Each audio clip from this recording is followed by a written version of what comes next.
দাম কোন আপনি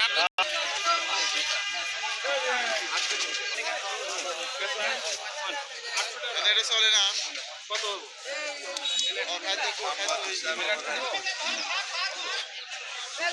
900 দেবেন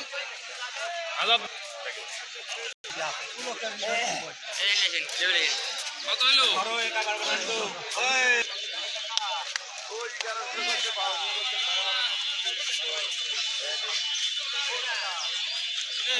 এটা মনীষা লস খাচ্ছে কত করে কিনছেন আজকে হলুদ 5600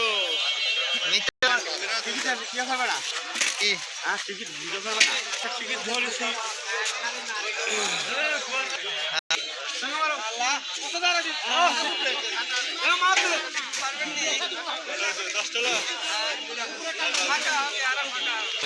কত করে যাচ্ছে হলুদ আজকে? হ্যাঁ 1500-1600 ভালো করে কর 1500-1600 আজকে 1500-1600 টাকা বাজার। হ্যাঁ তলে তো ভালো বাড়াচ্ছে না, এই সাত ছাপে না ব্যবসা আমিও করে খাইছি আগে থেকে, একবার হজ উঠে তা তো না, 1100 দাম। হ্যাঁ ভাই